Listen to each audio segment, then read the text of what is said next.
And hello, welcome back to the channel. I'm Ronquillo. If you're new here, thanks for joining me. I'm actually in sunny California. I'm taking a break from the NAMM show to come up to North Hollywood to visit my friend Mason Marangella, the rig doctor of Vertex Effects. For as long as I've been a professional guitar player, I've always just slapped together whatever pedal train, pedal board, cheap Velcro, whatever cables I had. It always looked messy. So this is a first for me. I'm actually committing to getting a real pro pedal board, finally. So let's go in there and check it out.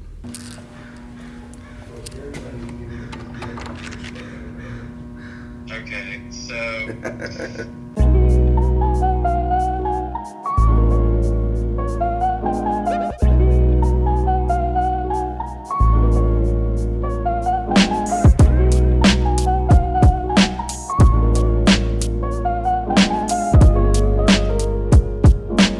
This is the rig doctor. He can build the most ultimate rigs, but can't figure out how to run a label maker. This is digital. That's why I'm confused. If this were an analog unit, we would have been fine.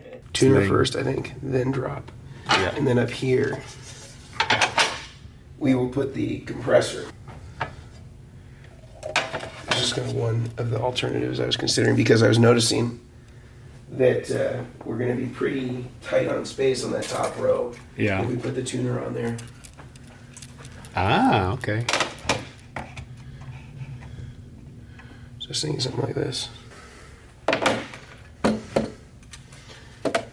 It was like that, right? I think I had. And you had the tuner before that. Yeah. And then the volume pedal there. What are we doing, Senor Mason?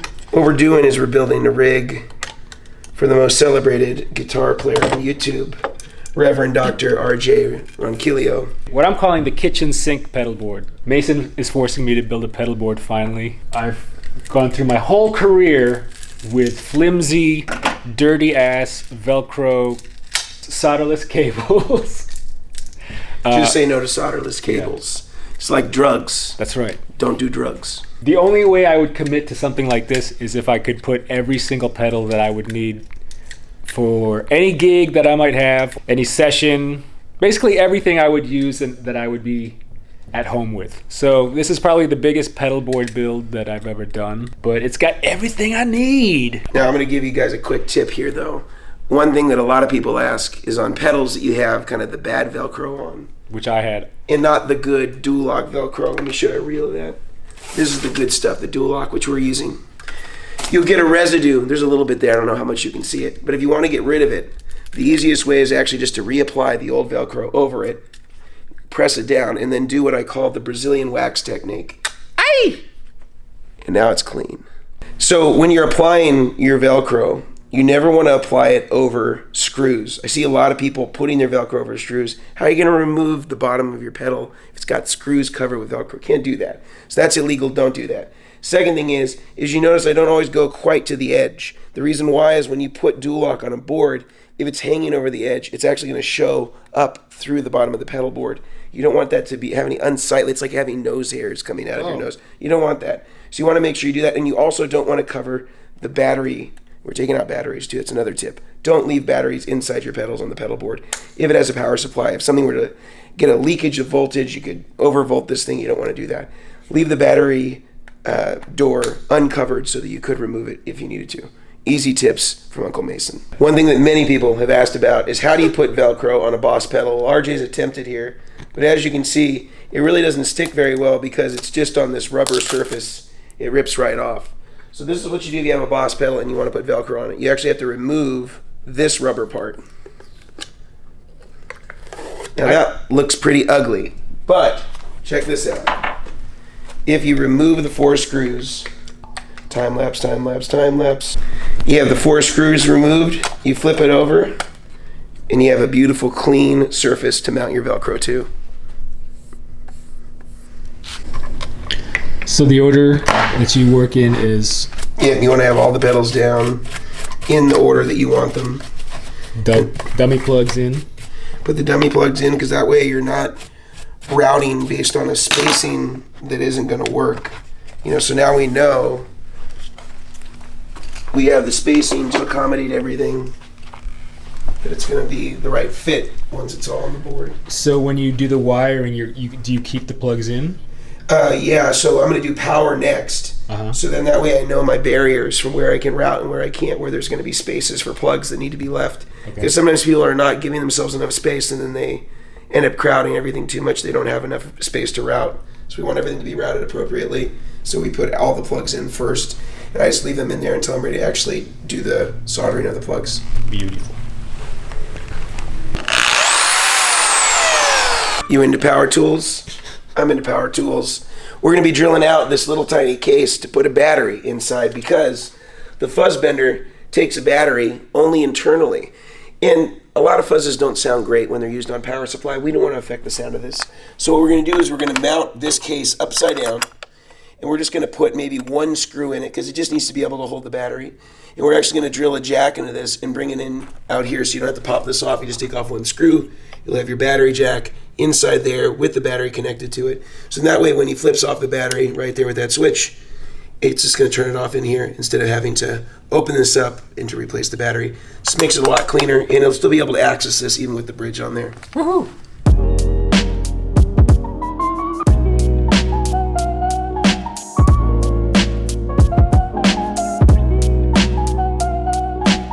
All right, so we're going to be mounting a power jack on this, not because we're going to be using power, but we're going to be feeding it to this box, which is going to have the battery in it, which is going to be sitting back here.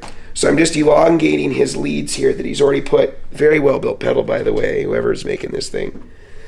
And then we're going to just drill a jack right here so that we can bring power out to the battery that's going to be external, so you don't have to take the pedal off the board to change the battery lead.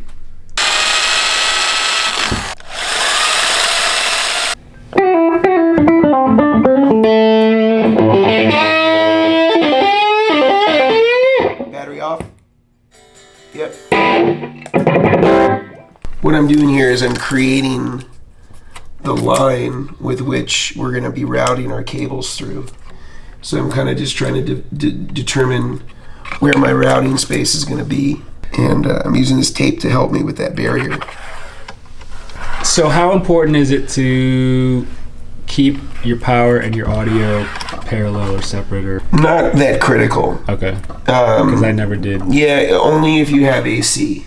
And I like to run 2 runs in parallel. The bottom one I'll use for all my DC. The top one I'll use for all the audio. So I'm starting with my DC now.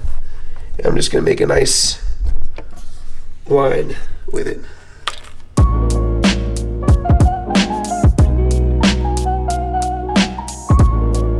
And my grandparents used to tell people that I built paddle boards. I think mostly out of misunderstanding, not in trying to shift the career trajectory. And they lived in San Diego, which, paddleboarding is a big thing in San Diego. You know a little bit about Filipino culture. I know a little bit. Yeah. What's your favorite Filipino food? Dinuguan. Every American I ask that question to says the same thing. Dinuguan. Dinuguan. Just kidding. Balut. Whoa!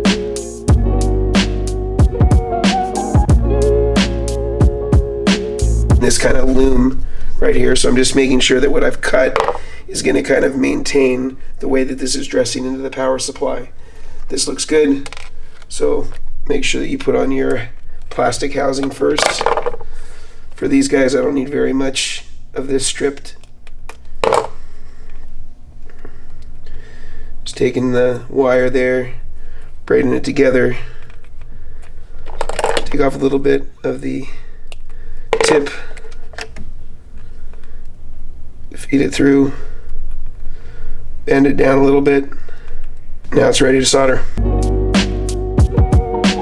Update time. Got all the power done. That looks so clean. Look at that. Look at that.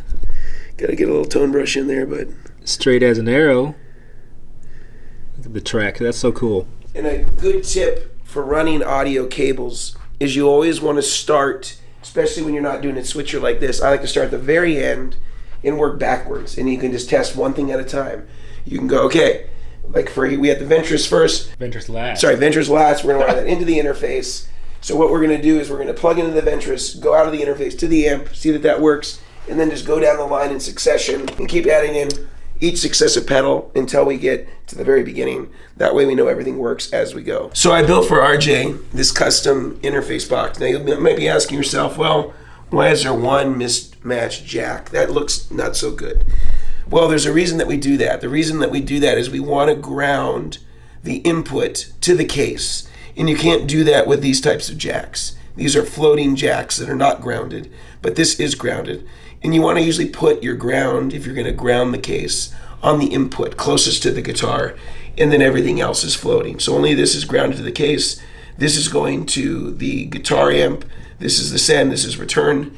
And we've wired it so if you are not using an effects loop, if you go out of the return and you have your guitar into the input, it'll reroute the effects loop pedals, which are Nemesis and Ventris, to the front of the amp, so everything can be in series if you have an amp without an effects loop, or you can use the effects loop with the Ventris and the Nemesis in the loop of that amp if you decide, just by way of how you plug it into the interface.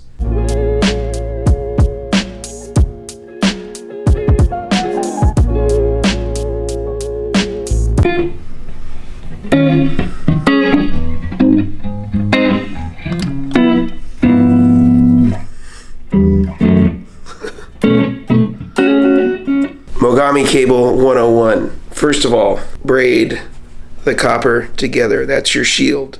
Strip away the conductive plastic completely. That will wreck your tone. This should be clear. Step 3, take just a little bit off the top, and then we're going to tin these with solder. Do the same to the other end. Tin the connector with solder, and then everything's going to be going down right in place. And with your other hand, you got this. And you're just going to basically touch these two things together. And just drag towards you. Perfect. And do the same to the top. So sandwich the solder. Yeah. There you are. Just do it like it as though it was the solder. There we go. That's it. Done.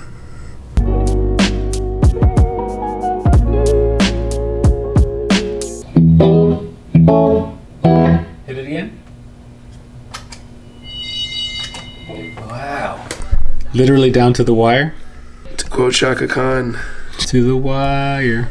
Look, it's Eddie! Hello! He's testing out the rig. Yes, so indeed. I can be the cameraman. Oh man, your viewers are gonna be so mad. Technically, I should be. So now we got delay and reverb in the effects loop.